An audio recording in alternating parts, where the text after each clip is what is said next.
Alright guys, my name is Hilmi Olgan. Today we're going to do something a little bit different. I'm going to be drawing a map, but I'm also going to be explaining a little bit of history. So what I chose today is to do Germany during the 1930s up to the 40s. And what I'm going to do, and this is the first time I'm ever going to do this, it's going to be by parts. So today we're just going to have from the year 33 to 36. I'm going to put one here. So that would mean that I'm going to start with the borders of 33, and then we're going to slowly move, and I'm also going to show you the evolution of the borders, and I'm also going to explain some context as to why this happened, why it becomes so, and how did it lead to eventually World War II. Actually, should I do 36? I'll go to 38. I feel like that's more interesting. Because there's not much happening from 33 to 36. So that's what I will do. I'm now just going to draw the map, and then eventually I will explain to you the context. So we will start with 33.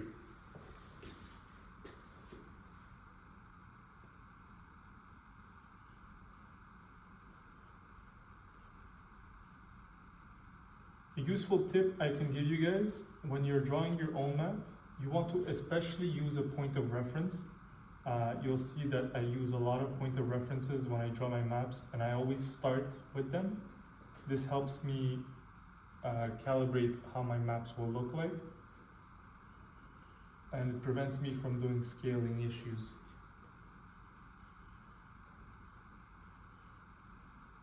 So as you can see,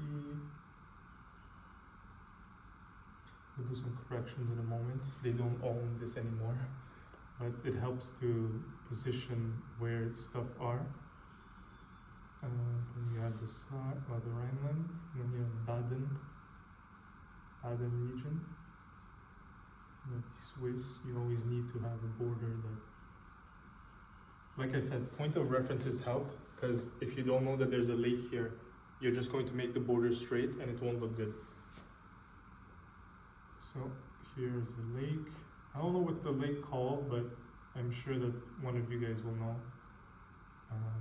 I might be good at maps, but I'm not always good at names. So that's an issue. And then one of my main issues when I draw Germany, and you will notice this a lot, it's always the Czech borders. So what I recommend, and I've started doing this myself, is to really draw the Czechs first. It really helps to really know where the borders are. So we're going to do that. Usually the Czech border, it's always higher than the Saarland. You don't want the Saar and the Czechs to be equal. So we're going to do that right now. Let's see, Czech border. No.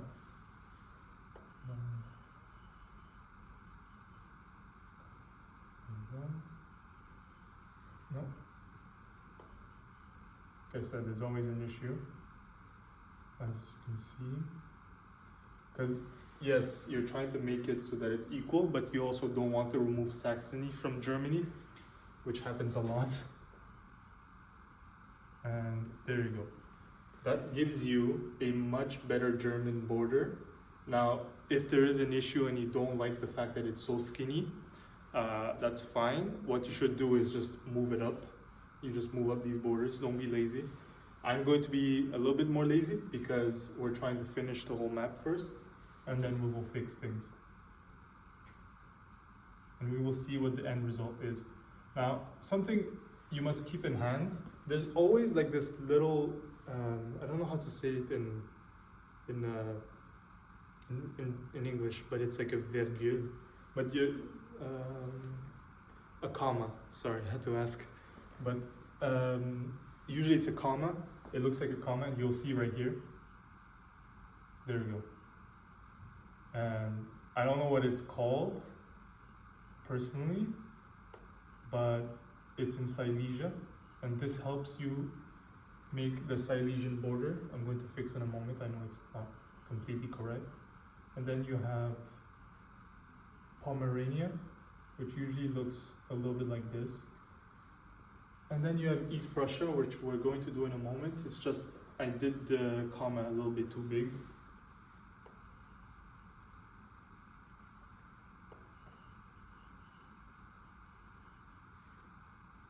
So there you go. This is more accurate. Now, it's not 100% accurate. That's not what we're aiming for. What we're trying to aim for in this video especially is just to get the basics. So then you have the Weimar Republic, well, which eventually turns into the German realm. I'm not going to be using terms that are in German, mostly because even though I'm not monetized, I just don't want to have risks with YouTube. I don't have YouTube creator support. So if they do like ban one of my videos, I can't really do nothing about it. So of course, there we go. Then you have East Prussia. East Prussia, really, you just have to keep in mind that they don't own Memel anymore. I drew it because it helps me keep a reference, but I'm going to remove it right now. Then you have that little, I don't know what's it called, but it's like a, it looks kind of attractive when you look at the map, but it looks like that. Then you have the Free City of Danzig, which you shouldn't forget, because technically, as independent as it is technically interdependent with Germany and Poland. It's really weird. It's a really weird type of thing. Another thing that you shouldn't forget is this one little island next to, I believe it's called Rostock, there. And this allows you to draw, well, the Weimar Republic borders. Now, there are some additional things you need to add. Now, some maps will show a demilitarized Rhineland as separate. I am one of those guys, so if you don't want to do that, it's up to you. But the demilitarized Rhineland usually looks like this.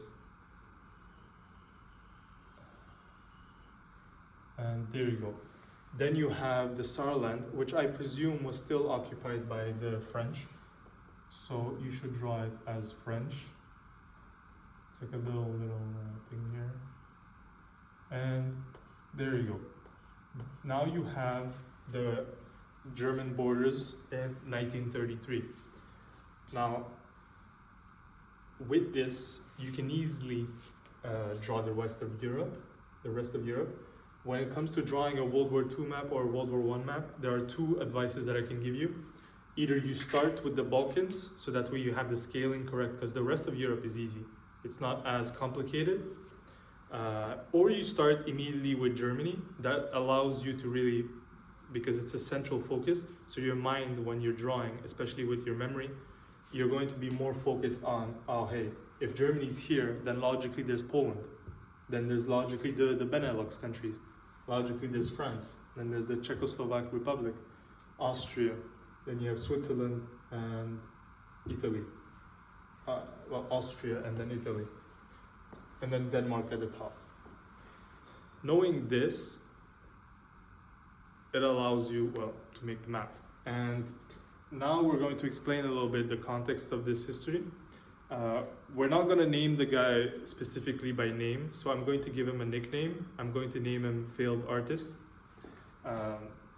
So the failed artist, he did not take power immediately. He had to do a little coalition at first. And this coalition, by the way, he was not gaining more and more votes. It's just because of a decision the chancellor took, as well as the president, in hopes of controlling the man, the failed artist. And what happened eventually is, well, you shouldn't have trusted a guy who has literally armies in the streets, so his paramilitary groups. And eventually what happened is he seized power. He used the excuse of the Reichstag fire. He used a bunch of other excuses in order to help himself. And eventually he took power. And with the chancellor's death, Hindenburg, what happened is, well, the failed artist took power. And as he assumes power, well, Germany is firmly in his grasp. And this is what he had at the beginning. And eventually, after around 2 years, I believe, I think it's 1935, he finally, the French left the Saarland, And this actually, by the way, gave the Germans a lot of popularity, well, especially his party, because it showed that the French weren't as, well, powerful as it may seem. So this allowed to give, well, the failed artist the excuse to march into the Rhineland the next year, or in 2 years, I'm not sure. So we will now erase the Saar, which is now German. And now that he owns the Saarland, well, it gave him legitimacy. And the next thing he wanted to do was march into the Rhineland, because it's in what I believe it was Naval Chamberlain, simply walking into their own backyard. So that is exactly what happened in 36, and you just have, and now finally the Weimar Republic is technically united. And this gave him even more legitimacy. This is why appeasement doesn't work. You shouldn't appease a dictator. What happened is they did so, and boom, later on, Second World War. Now, we're going to add a new country into this whole list, right? We've had Germany, but now we're going to draw Czechoslovakia and Austria. The issue, I'm going to be honest, is always drawing Czechoslovakia, mostly because the borders are really weird in my head.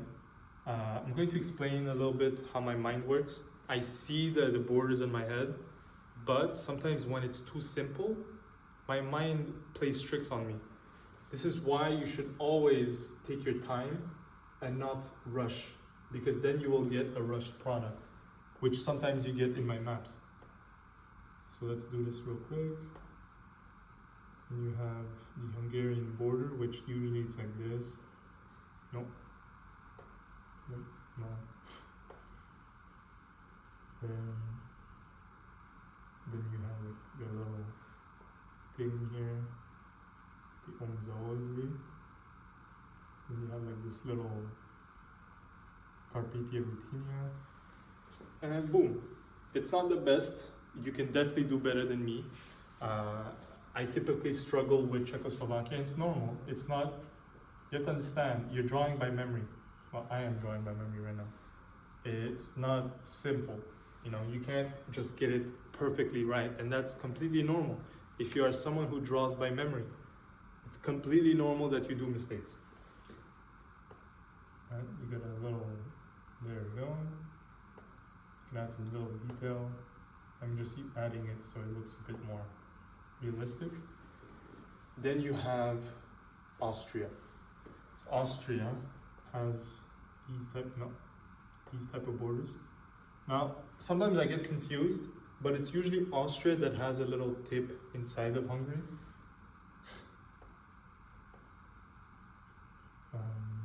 Or maybe I'm wrong, but regardless, you'll correct me, guys. I'm not a historian. Then you have, well,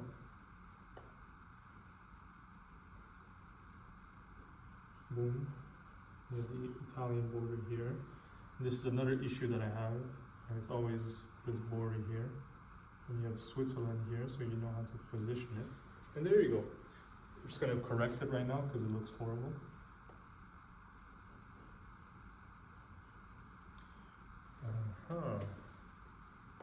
Now, a way to verify if your border is correct, especially if you're just drawing a few countries for your own sake, always draw the next country next to it. This helps you figure out if you've even drawn the borders correctly, because it might look good to you, but will you be able to add another country next to it? We just add Liechtenstein, even though they don't matter, but you know what? Who's gonna stop me? So now you have Austria and Czechoslovakia. I could add Poland as well, but what's the point? Because it's only 33 to 38. So now you have a remilitarized Rhineland, and now the failed artist wants to expand even more. Now, in the beginning, he had some legitimate reason to what he was doing. I'm not saying that his actions are justified, I'm just saying that, well, if you are a nationalist, and most countries were at the time, and if they weren't, most of their population understood nationalism. So when the Germans simply wanted to unite with Austria, which was popular at the time, but it was not done in a legitimate fashion. What happened is the Germans, they wanted to seize power in Austria. They did 2 coup d'etat attempts, I believe. Well, 2 famous ones. There was other ones, but they weren't as, serious. The first attempt, I believe, was in 1934, and it failed miserably because they expected to rebel, and they expected the people to side with them. So what happened is the people did not side with them, and the cities did not agree, did not join them, and most Austrians that were sympathetic and had guns decided not to do anything. And it completely fell apart, and then the Austrian Fatherland Party took over, and those guys were strict on no unification with Germany, and then they sided with the Italians, and eventually for at least 2 or 3 years they were sided with Italy. But eventually what happened is the Italians, after the invasion of Ethiopia, they lost favor with the West, and now they needed a new ally because Italy had ambitions as well. So if you had a choice as Italy between Austria or Germany, it's kind of a no-brainer. So when Austria lost support, what happened is Austria was now alone. Hold on, I just got to correct something here. It's horrible.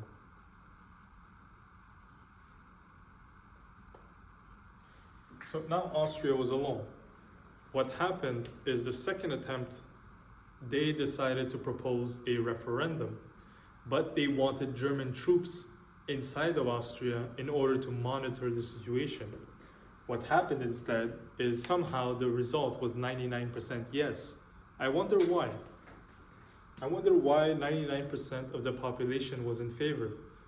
It's not because they were 99% people in favor of unification, I mean. It's because there were German troops in Austria choosing the result. And eventually what happened, despite the fact that Austria had its own government, German troops literally walked in, and instead of resisting, the Austrians decided, there was a coup attempt. There was a coup right at the same time, and Austria decided to just give up, and eventually Austria ceased to exist. And now the Western reaction was basically, let it happen. It's just Austria, right? He just wants to unite the Germans. It's fine. We'll let it be, and we'll build up until an actual war starts. That's what the French weren't exactly the same way, but the British were in that favor. And honestly, the French were ready for war. Germans weren't. There was a coup attempt that was apparently going to happen in case it failed, but nothing very happened. Now we have Czechoslovakia. The thing is, the Czechs were fully invaded in 1939, so we're just going to look at the Sudetenland. What happened is the Sudetenland, which, let's draw it right now. I'm not the best at it, but I'm going to be drawing it regardless. It kind of looks like this, and this, and this. Now, the Sudetenland, which had legitimate justifications for it, because it had majority German population, which, by the way, as some of you might think that they were very sympathetic to joining Germany because of the fact that they were Germans. That's usually wrong. But hold on, I'm just fixing here. Yes, they were in favor, and there was a big party sympathetic. Oh my God, what am I doing? And then you have Carpathia Ruthenia. I'm just drawing what the partition looked like, and even though it's not fully this year, but I'm going to draw it regardless. Now, what happened is there was a treaty that would happen because of the escalating tensions. The field artist wanted to invade Czechoslovakia because of the Sudeten Germans. Now, what happened is the United Kingdom and the French didn't really have a say in it, but the United Kingdom decided to go for an appeasement route because they thought that, the failed artist would be satisfied with Germans and not with the Czechs. And not only that, but in Czechoslovakia, there was a traitor in their own country, and that was the Slovakians. Now, I'm not blaming Slovakians, I'm blaming the dictator guy who appeared. I don't want to mention his name for monetization reasons, who decided to side with the Germans. And eventually, when they invaded Czechoslovakia, this guy declared independence. And what happened is the Czechs basically did not resist at all. There were one or two few engagements, but that was it. So then you had the treaty, and I believe it was the Treaty of Munich. And what happened is Field Artist gets all of this.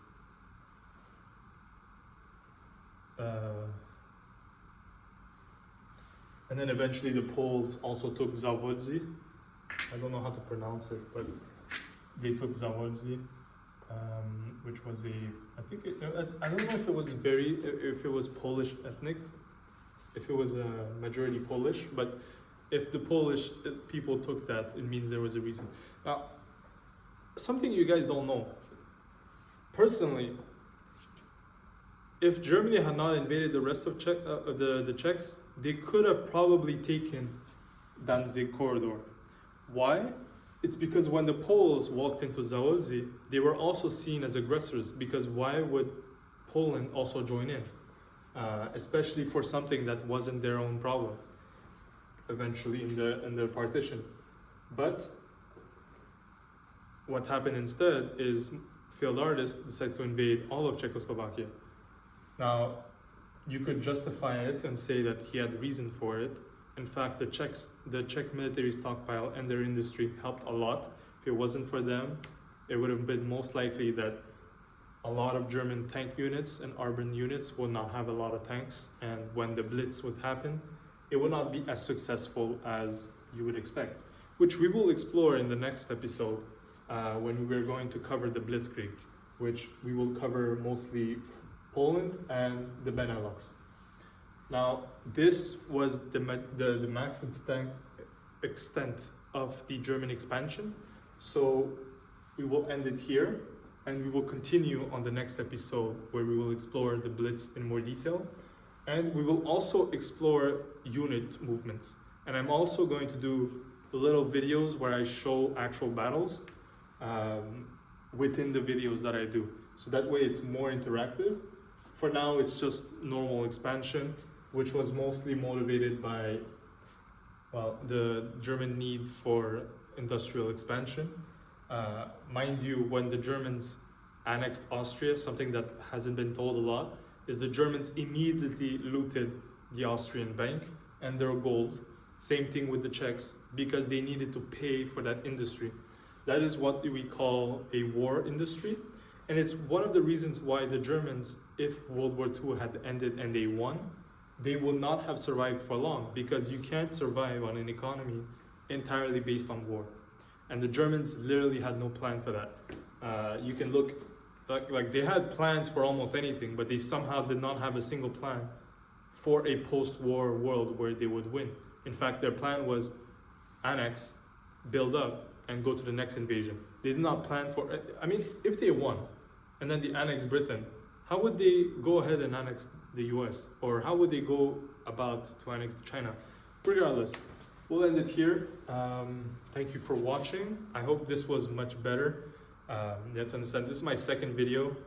I hope that it's something that interests you, and if you have any comments or thoughts on it, do suggest stuff in the comments. I do listen to all of you guys, and I hope that you guys are also respectful. This is not something we should glamorize.